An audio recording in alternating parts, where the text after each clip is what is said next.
The Atlanta Hawks will be playing the Boston Celtics. Let's get into this playoff preview / prediction. As you guys know, I break down both teams. The Hawks and the Celtics, how both teams can win. And then at the end of the video, I will give my prediction on who I believe will win this game and why. Now let's get into it. And let's talk about Boston. We'll talk about, you know what? Let's start Atlanta and then we'll go Boston. Let's talk both. First off, Atlanta. The way I see that they're going to play this game, maybe John Collins plays more, but I saw John Collins and DeAndre Hunter struggle, and I saw the birth of the new team, which is Trae Young, DeJounte Murray, Saddiq Bey, Jalen Johnson, Clint Capella, Onyeka Okongwu. And Onyeka Okongwu has a chance to take Clint Capella's job this offseason. Bogdan was out there. I wouldn't be surprised. I would be surprised, but I wouldn't be shocked if Collins and Hunter didn't start, but I doubt that would happen because they would start because they're paying them and they've started all year. But the Hawks, how would they win this game? 3-point shooting and rebounding. If you guys notice, the Celtics lost their season series to the Orlando Magic, and you guys know I'm an Orlando Magic, Timberwolves, Wizards fan. My dad's a huge Celtics fan because he went to school in Waltham and Cambridge in the 80s. And so, there's my fourth team you could argue is the Celtics. And I watched those games. The Magic won the season series. Why? Because they out-rebounded, were more physical, and they just had more of a dominant will. So for me, I believe that it's apparent that if the Hawks want to win this game, they got to do what they did to the Heat. Clint Capella and Onyeka Okongwu. Trae Young had 8 rebounds. Trae Young had 8 rebounds tonight. I don't expect that again, but DeAndre Hunter, he's got to grab 6 again. Collins has got to grab more than 4. DeJounte Murray's got to at least grab 5. Trae Young, grab as many as he can. Saddiq Bey got to do 6 again. Jalen Johnson, we need 7 from you. They need to out-rebound the Celtics if they want this. And not only out-rebound, but tonight, this was a team that shot 41 threes and only hit 24%, but they hit 46.9% of their shots from the field. They scored 64 of their 116 points in the paint, and only 30 of their points came from 3.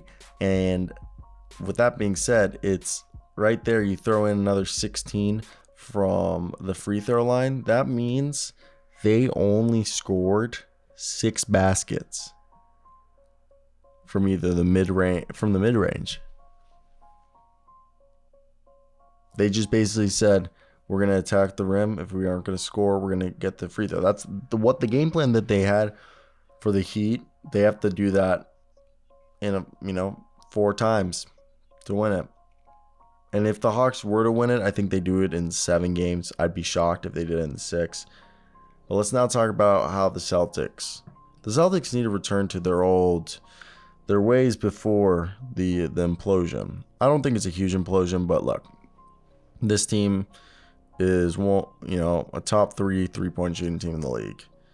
They are the 3rd best defensive rating in the league, 2nd best offensive rating. They have the 1st best net rating. They're 7th in assists per games. All right, the Celtics should win this one. On paper, Jaylen Brown can shut down DeJounte Murray. Marcus Smart, Derek White, and Malcolm Brogdon, Marcus Smart, and Derek White should be able to contain Trae Young.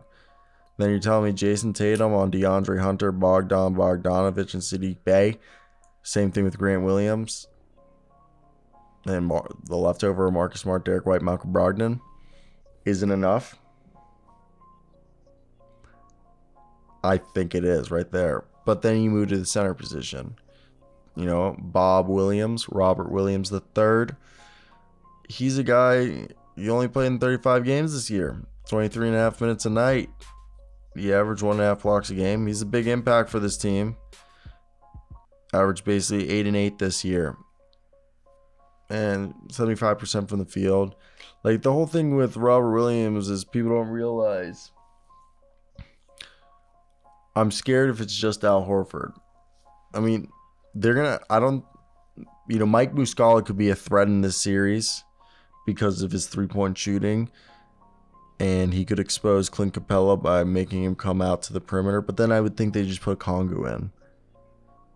So I think we see Joe Mazzulla use a mix of Mike Muscala and Blake Griffin and Luke Cornett to help basically help support Al Horford and Bob Williams. Like, it depends on how healthy Robert Williams is, and depends, if Al Horford's going to take a beating from Clint Capella inside. But on paper, the Celtics should take this. And I think the Celtics do it in 6 games. 6 games. Celtics. But I would not be shocked if the Hawks go on a run because Trae Young is meant for the playoffs. And, they go out and they do it in 7. Maybe even less. It's pretty wild, but I do want to hear your guys' thoughts down below in the comment section. What do you guys think of this and why? And are you guys as surprised as I am to see this matchup? I mean, I'm excited, to say the least, but let me hear your thoughts down below. That's going to be it for me. Hope you guys did enjoy. Comment if there was anything else you guys would have wanted me to talk about. Hey, I'm down. All right. So I think we're good. So peace out. Like, comment, subscribe. We're on the way to 20,000. Thank you. Have a great day, 'cause I know I will. Till next time, guys. Peace out. Bye.